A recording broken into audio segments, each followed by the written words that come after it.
Oh yeah, that's right. Yeah, yeah.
If folks could begin to take your seats, we'll get started.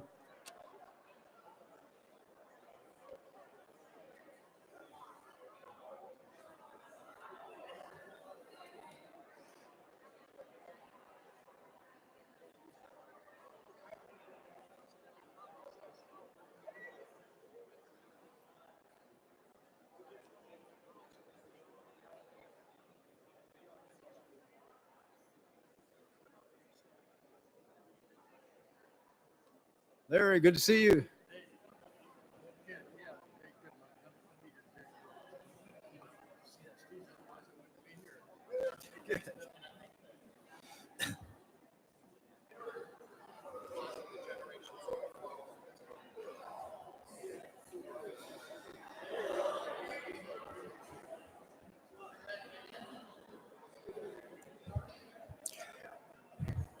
So let me welcome everyone as soon as we're seated.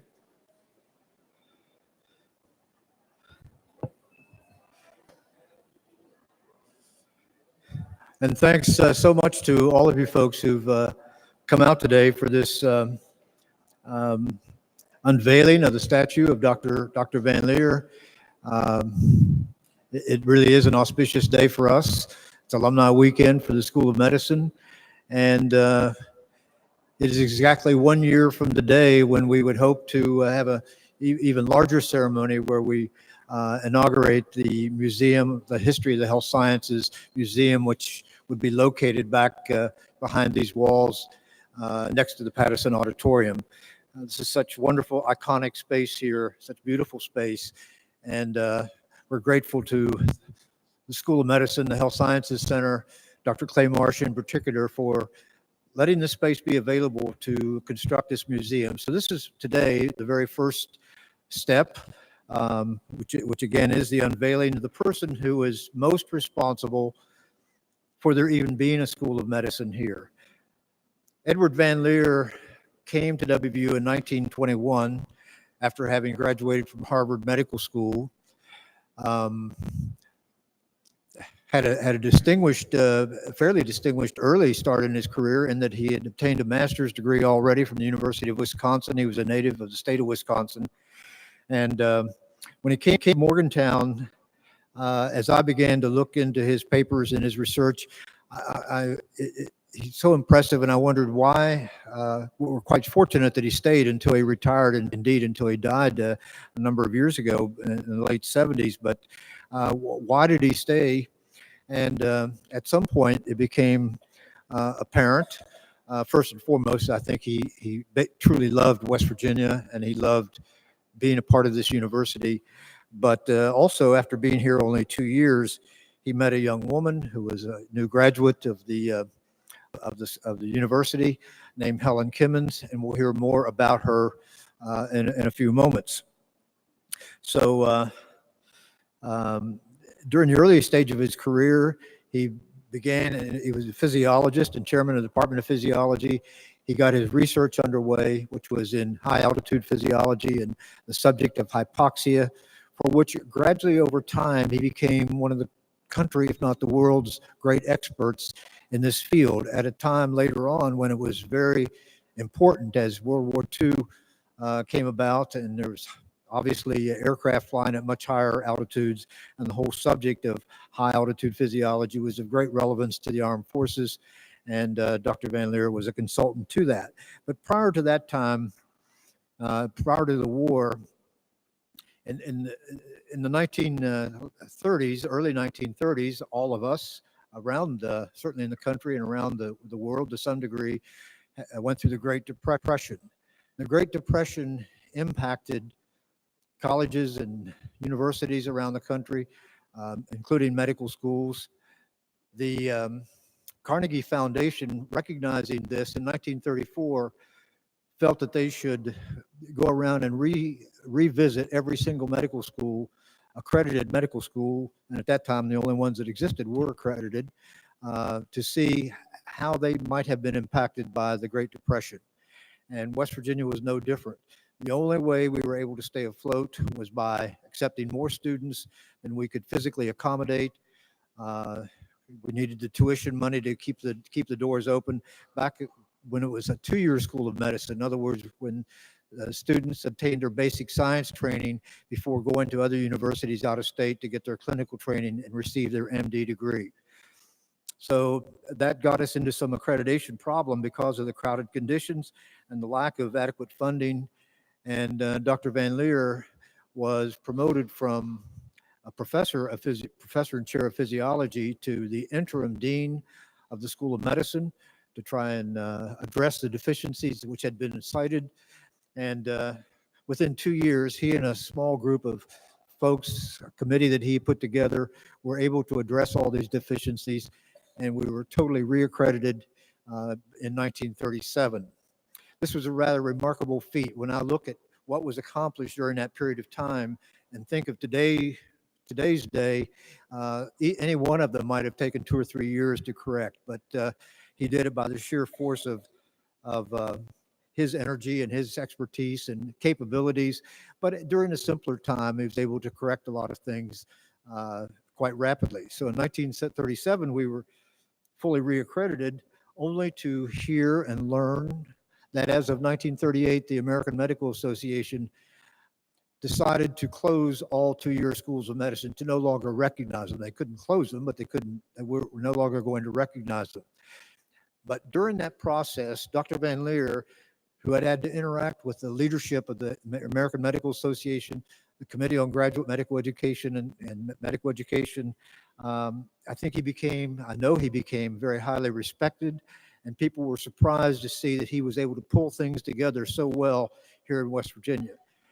And they also became aware of his outstanding academic productivity, again, in the field of high altitude physiology.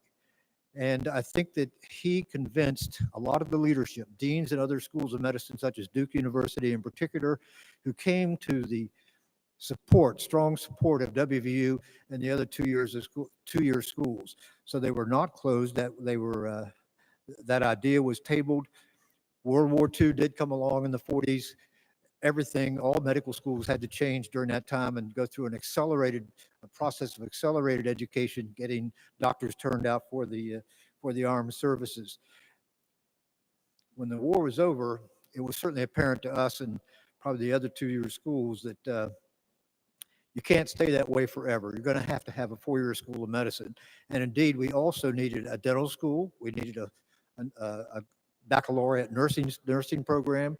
We'd had a pharmacy school here since 1914, shortly after the original 2-year school of medicine had begun. But Dr. Van Liere then set his sights, along with others, to bring about our 4-year school of medicine, our health sciences center, in a broader sense. When I did his research and had the opportunity to write that up, the title is called Quiet Advocate: Edward J. Van Liere's influence on medical education in West Virginia. And we called it Quiet Advocate because of his manner of getting things done in a very quiet, unobtrusive way. The dean, or the president of the university at that time, and I'm now talking about the late 1940s, early 1950s, was Dr. Irwin Stewart, a wonderful university president. And he certainly was supportive of our having a 4-year school of medicine, but he was also supportive primarily of supporting this whole university, which also had been rather underfunded over time. So his condition was we had to not only have this 4-year school of medicine, the budget for it could not come out of the university's main budget. They're going to have to find new money for it. And by the way, we have a whole campus a whole other area we need to develop. It is now the Evansdale campus. We need to have a college, a building for better engineering and agriculture and so forth. So during that period of time, an extra $18 million, which back in 1950 was a lot of money, to help develop the Evansdale campus, again, expand engineering and agriculture and so forth. The POP tax was passed, and in 1949, the legislature back then used to meet every other year. In 1949, there was agreement with the state, the doctors in the state, State Medical Association, most of the members of the legislature, the leadership in general of this state, that we needed to have a four-year school of medicine. But there was a bitter argument about where its location should be. And it would be no surprise to most people in this audience that a lot of people would say that it should be in Charleston, the state's capital, and also at that time more of a center of the population of the state.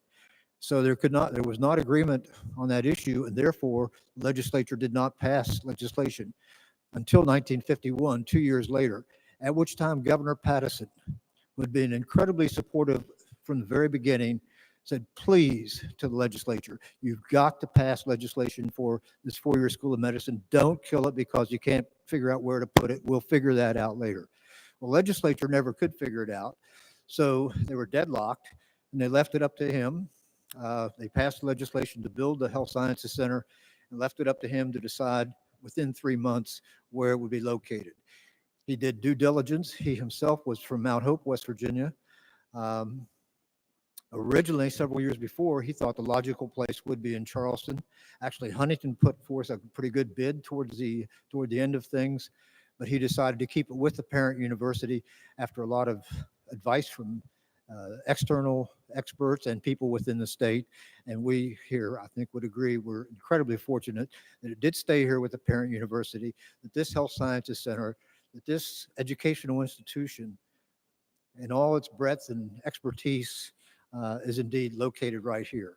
So that's why we honor Edward Van Liere, and that's why we're here. And it's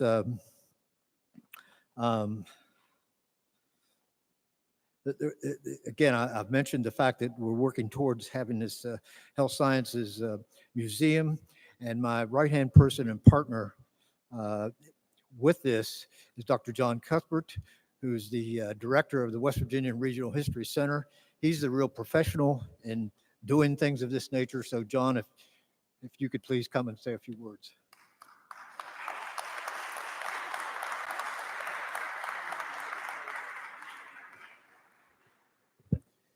Bill is certainly the WVU School of Medicine guru.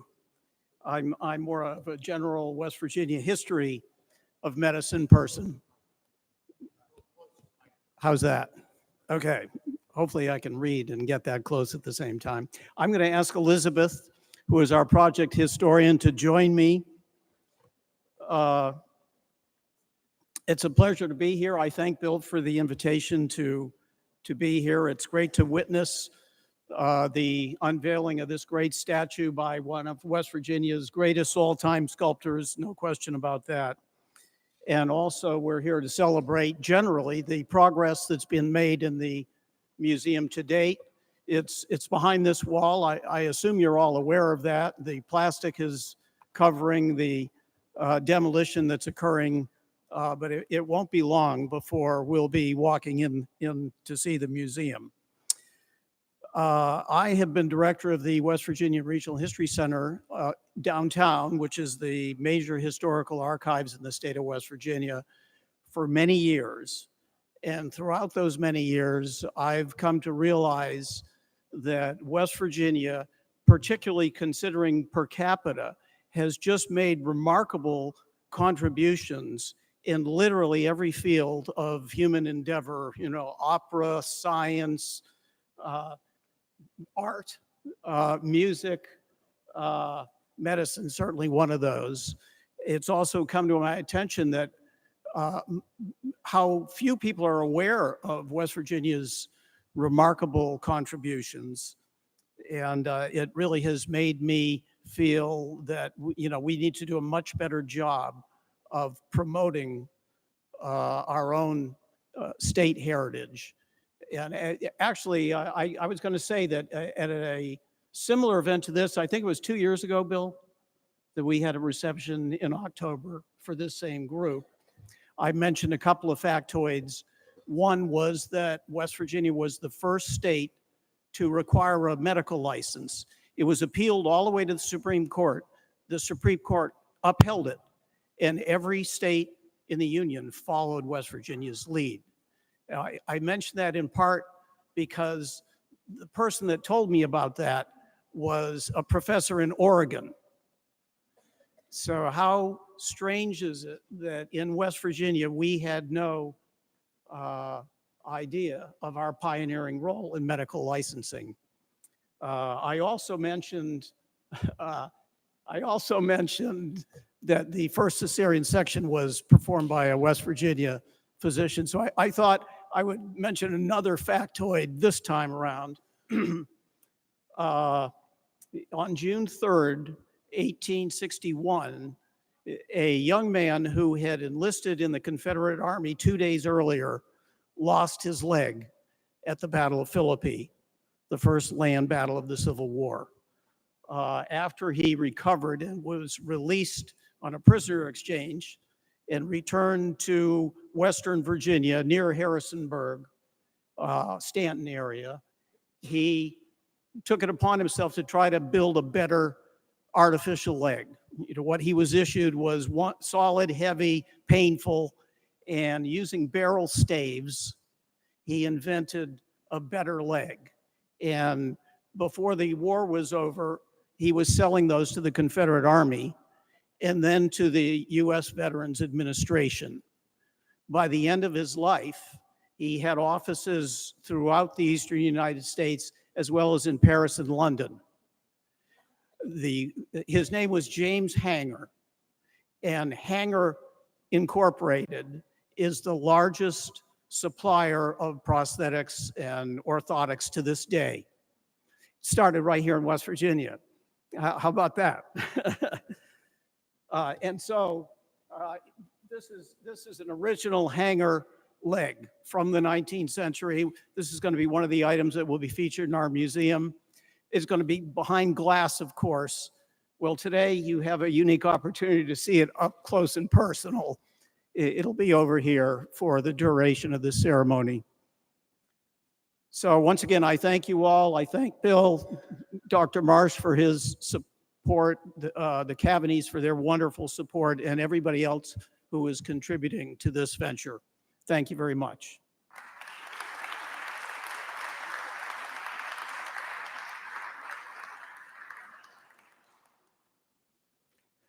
Thank you, John. So in a moment, I want to introduce to you all a short mini documentary that was made during this past year by one of our students. So one of the pleasures of working on this particular project has been to interact with and have the assistance of some terrific young people, and the three such people are here today. You just saw Elizabeth Satterfield, who is a major in public history. She was an undergraduate last year. Now she's a graduate student, and her graduate project for the next 2 years is working with us on this museum. It's not hyperbole to say I could not do it without her, because she's a young mind. She's very facile with software, and she's passionate about West Virginia history. Darren Hartwell is still as an undergraduate student, but worked with us last year and did make this documentary, which we'll show in just a moment. Darren is from the southern part of the state, I think near McDowell, but actually in Greenbrier County, if I'm okay. So Darren, you want to stand up and just be recognized?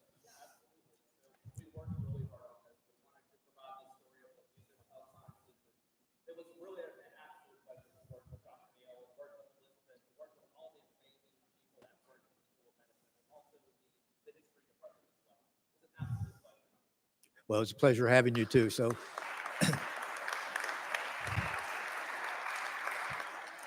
the third and newest student to work with us is Caitlin Cuomo, also from the College of Media. And both Darren and Caitlin are mentored by a terrific woman, Gina. Gina Dahlia is a professor and head of the School of Journalism. She is also head of the Media Center and has been their mentor, and it's a colleague. It's been such a fun time meeting and working with Gina on this.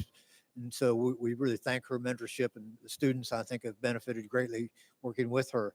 So with that, let's show the documentary.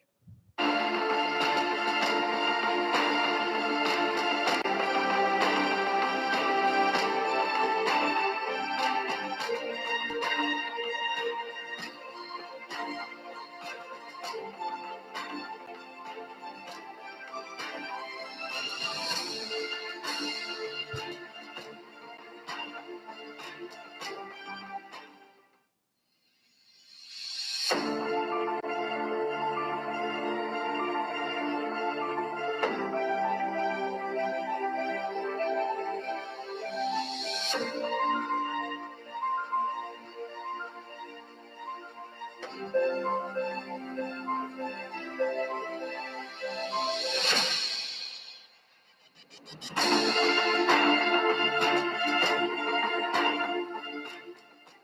had a feel for the transition between the 2 and the 4-year School of Medicine and Health Sciences, and I thought that it's important to tell that story.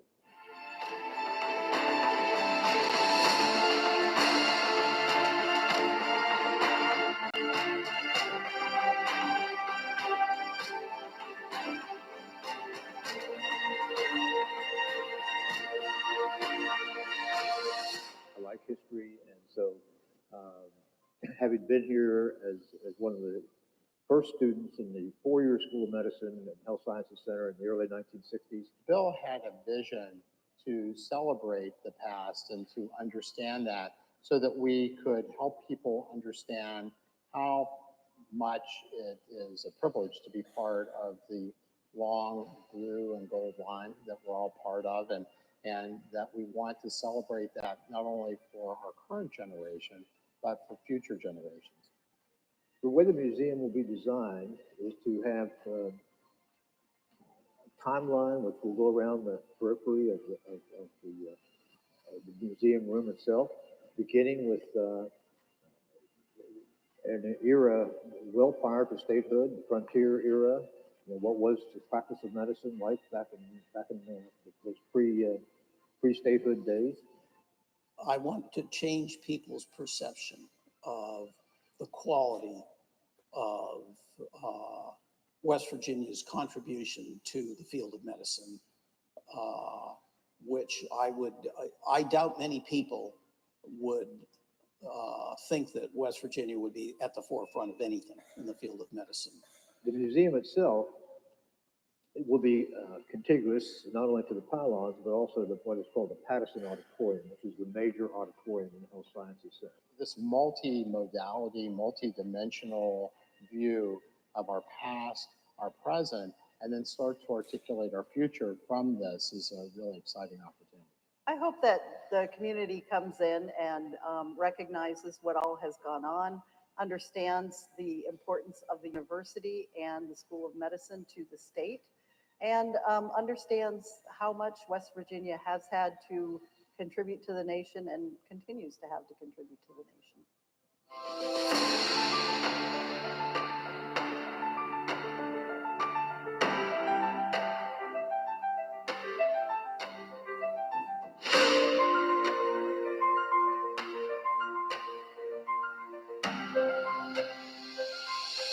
Dr. Van Liere was a renowned aviation physiologist and high altitude physiologist, and wrote many works on the subject of hypoxia. But he was a terrific teacher and role model, administrator of the medical school. The State Medical Association drafted legislation that called for the formal licensing of physicians in West Virginia. And that passed through the state legislature. And West Virginia was the very first state to enact such a law. And it was appealed by its opponents, and it went all the way to the United States Supreme Court. They upheld West Virginia's law.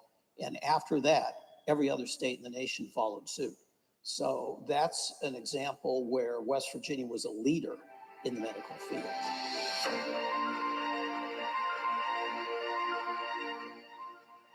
I think the great benefit of the state is really being able to understand the treasures and the great contributions that the state has made to medicine over the years. The hope that I have is that people will go and understand the incredible effort and the time commitment that it really took to get us where we are today.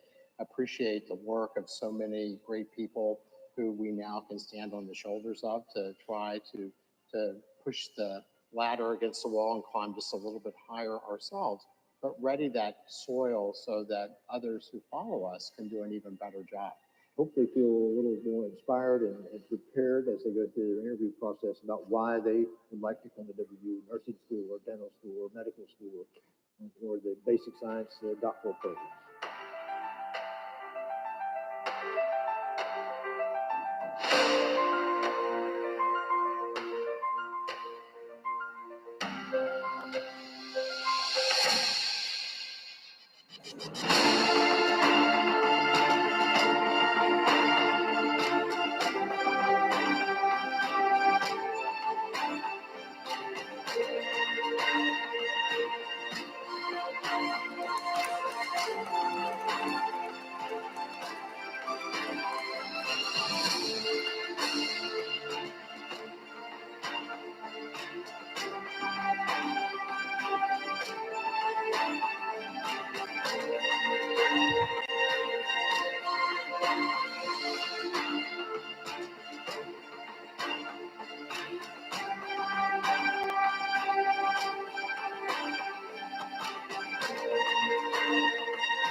So this is, folks, obviously a product of one of the many, many thousands of our very talented students at this university. Good work, Darren. So a project of this nature to try and develop a museum obviously takes all kinds of folks to help. I really have to especially thank the facilities people for the Health Sciences Center who worked hand in glove with them and all of their support people. It's been a complex but remarkable effort. We sort of have a long way to go, another year to go, but I've appreciated so much what they've done. Equally important in terms of phenomenal support and help and guidance along the way is the director of our Alumni Association and here for the School of Medicine and the Health Sciences Center. Linda Nine, would you please come up, please?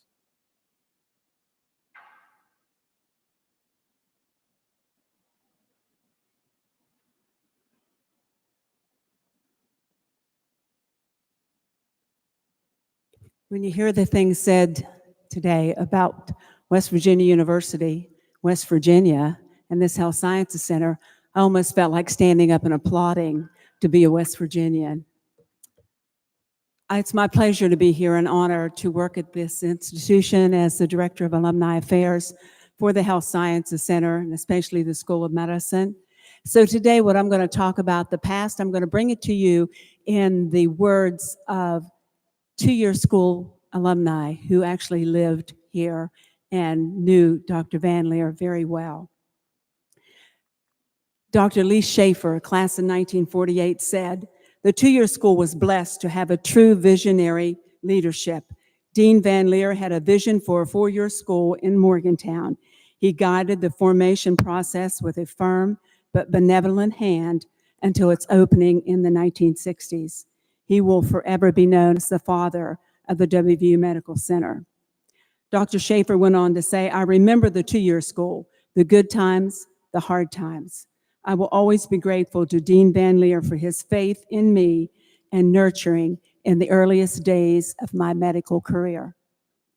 Dr. David Z. Morgan, class of 1950. He remembered Dr. Van Liere as a physician medical students aspired to be. Dr. Morgan said he was kind and gentle, a Harvard graduate. He was very literate and well respected by the community as well as the state medical community. John Miles, class of 1953. John added, "Dean Van Liere was a super guy and a kind man at a time when medical students really needed kindness." And how could I talk today about our good graduates and the things that they have done without mentioning the man who had a vision for this museum to bring the past into view of our brilliant future, Dr. William Neal, class of 1966. Not a two-year grad, but he understands. He was the first recipient in 1965 of the Edward J. Van Liere Award for Medical Student Research for his work done in the WVU Research Cardiac Laboratories. In 2015, as they were preparing for the 50th anniversary of that research convocation, Dr. Neal did a lot of research for the presentation that he made, which led him to write the book, The Quiet Advocate, and also gave him the vision for this museum. I found that each generation tends to build on the knowledge of the one preceding. We all owe so much to Dr. Edward J. Van Liere, Dr. David Z. Morgan, Dr. William Neal, and all the others who have laid the foundation for what we now know as WVU Medicine.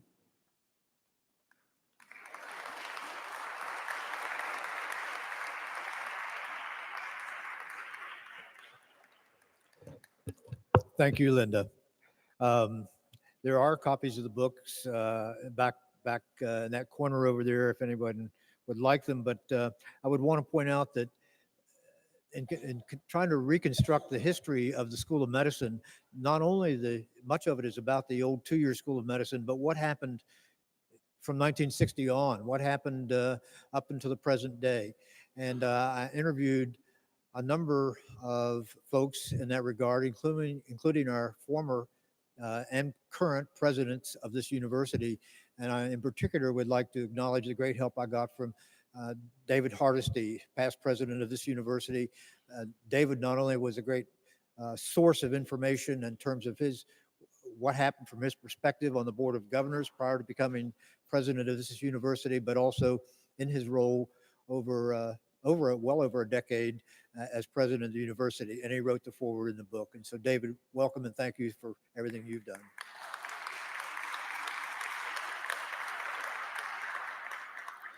So we're coming to the big moment. And I'd like to ask Jim and Karen Cavaney to come up, please, and say a few words. And Burl Jones, if you folks, you and your wife would please come up. So they'll speak for themselves, but we're most fortunate in having these gentlemen play the role that they have to make today's event, today's memorial, what it is. Thanks, Jim.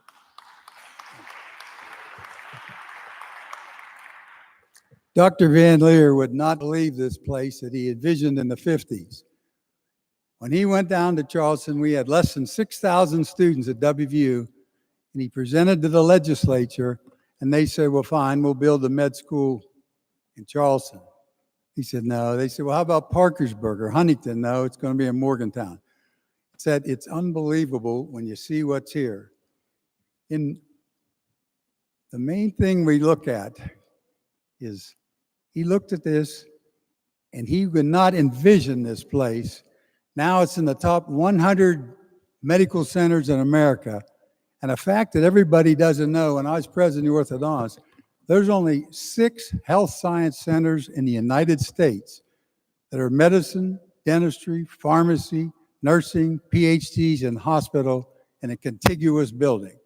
And we want to keep it like that. Dr. Van Liere was Karen's great uncle, said, and he's unbelievable. She's the only living relative in West Virginia, Karen. And then even more unbelievable that he married J.L. Kimmons' daughter, that was a graduate of WVU, and that's Karen's great-grandfather. So it's unbelievable. When we came here, Dr. Van Liere was the first dean of the 4-year medical school. And Karen had a lab upstairs across from the library. And for 5 years, she did all the research for John Jones, that was dean of the med school, in his publications. I had one class from Dr. Van Liere. We were 4 orthodontic residents, the toughest class I ever had. Oh, he was a genius. It was like biophysics. He couldn't understand it. It was so difficult. But he came to that, and then later, he came to our wedding in Morgantown when I was a senior in dental school. Dr. Van Liere was a world authority on Sherlock Holmes and said he has published many articles. And when you see the Unveiling, under his arm is a book, Sherlock Holmes. Burl Jones did this entire piece of work in 2 weeks. And he told us to come down to his house and see what you don't like, Karen and Jim. And Uni said, once Burl starts on something, he went in the basement, the whole entire thing in 2 weeks. And it's unbelievable when you see it. But even a lot of you don't know, Burl came to WU on a football scholarship with Pappy Lewis. And he played football for 3 years, and he heard about Van Liere starting up this medical center, and they had a dental school. And Burl applied, got a scholarship, and was first in the class for 4 years, and you'll see why when you see his work. Said it's unbelievable. So he came out here, and when I was in dental school down the hall, I remember a couple faculty members saying, that guy's Michelangelo. And when you see his work, he finished all the requirements in 3 years, the rest of us took 4. But said he was finished all that work, came into here, and he's unbelievable. When I called him, he said, Jim, I'll do this thing for you. When you see it, it's unbelievable. Now some of you have been to Tamarack. He has a monstrous exhibit in Tamarack of all these bronzes. But right out in front of our Erickson Center is that monstrous he did with it's 11 or 10 parts. He had to bring them up. And he called Karen and I one time. He said, I got Dr. Ed in the back of the van, had to take him to Montana to cast him. But it's just funny. But we love this place. Karen and I, a small family, we have 19 degrees from WVU and 8 doctorate degrees. The provost tells us it might be a record that they all took after Karen. But we want to thank Bill Neal. He was the quarterback of all this. His book is in the back, and some of you may get it autographed, but we appreciate you. Thanks.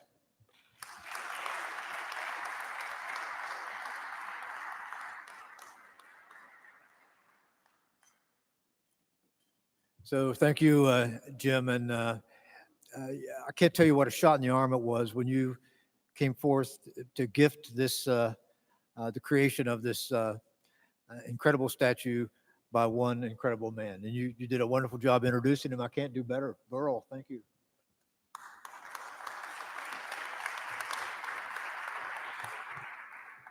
Well, first of all, I hope you don't believe all that stuff that Jim had to say.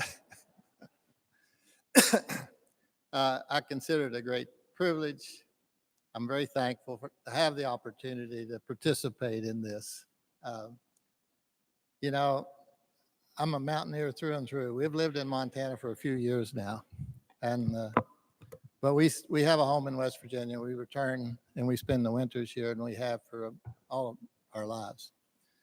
Interestingly enough, I cut myself a little bit this morning, and when I wiped it, I discovered something kind of odd. It was golden blue. But at any rate, thank you so much, the Cavanagh, Jim, and Karen, for sponsoring this and paying for it. It was a privilege to do the work, and I was inspired totally by the book written by Bill Neal. I knew nothing about Dr. Van Liere, but through his book, I was inspired. I read it totally before I ever got started. The inspiration gave me the momentum to do the project and get it done. I hope it pleases as a sculptor. My biggest fear and my most desire is that it pleases the people that look at it. So thank you so much for this opportunity. Thank you. Thank you, Bill. So Burl, if you and Jim will come up, and I'd like you, the two of you, to do the unveiling. And we should have thought about moving this over here. It only weighs 350 pounds. I couldn't do it, and Burl, even though he's a football player, he couldn't do it either. So folks can get up and kind of congregate around here and see the unveiling that way, and then we'll all appreciate it together.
So, Why don't you just finish it up?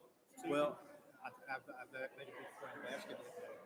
No, I'm saying, Oh, yeah. I have an end part. Why don't you just finish it up? Oh, okay. Okay. Thanks. So one more little thing we want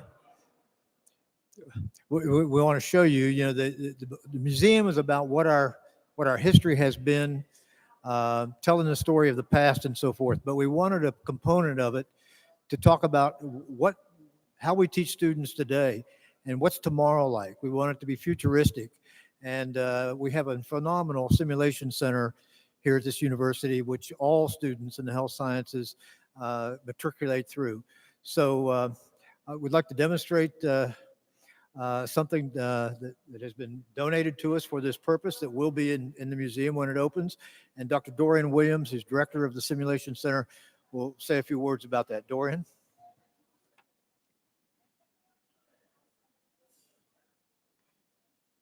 Thank you. I actually still have chills. I'm a two-time WVU graduate, and this is my 30th year from medical school graduation. I can't believe it. It's been a blur.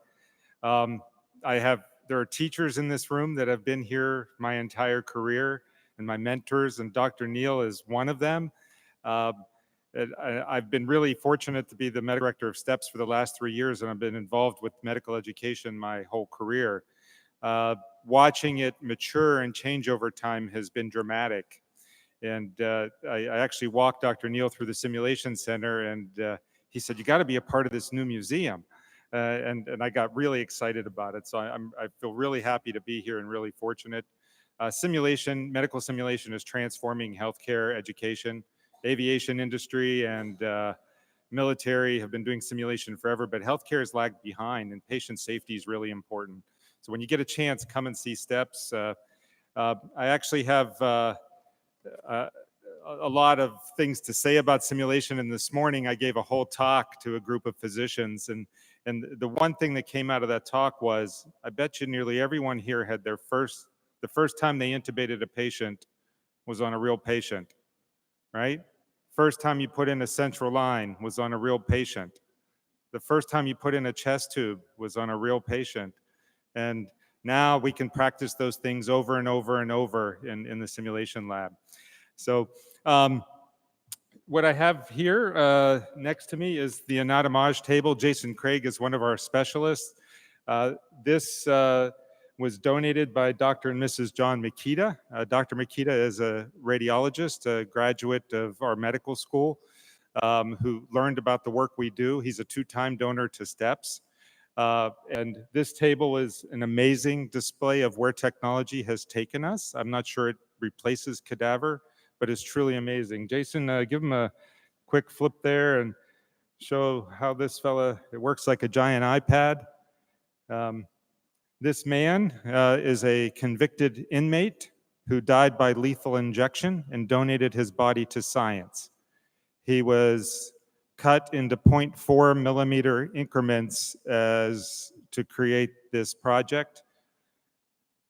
And you can see the quality of the images, the high resolution are absolutely amazing. And when you think back to the cadaver lab and how difficult it was to see some of the structures, this is really cool. Where are you now? You going to the heart? Oh, all right. This fella there's lots of things built into this. I don't want to go into a lot of detail, but you can do CT images, you can do cross cuts or histology. And as you go up and down through, you can actually see where it is in the body. This is going to be housed down here in the museum, and students will be able to use it. And it's intuitive because they all know how to use this stuff. They just touch the screen and figure it out. I actually have also here in front of me where I actually think the future of education is going, and it's with mixed reality. So this headset was for a smaller head. This headset actually allows me to see all of you, but I also can see a 360-degree simulated environment, holographic image right in front of me. I can walk around and move and interact with other people wearing this headset. And this technology is taken off and there's no end in sight. We're really lucky to have such a great simulation lab. The last thing I want to say, because I think it's just really important to say, is I actually have a quote from Dr. and Mrs. John Akita, who donated this table. "We feel very blessed and fortunate to have such a great life and attribute that to WVU Medical School. We just want to give something back, and what better way than with a gift to the medical school. Thank you so very much, Linda and John Makita." So thank you.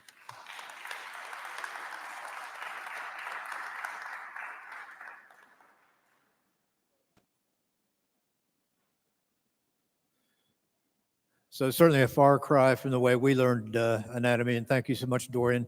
So that concludes our ceremony today. I really, again, thank all of you for attending, and it's been a great day. Thank you so much.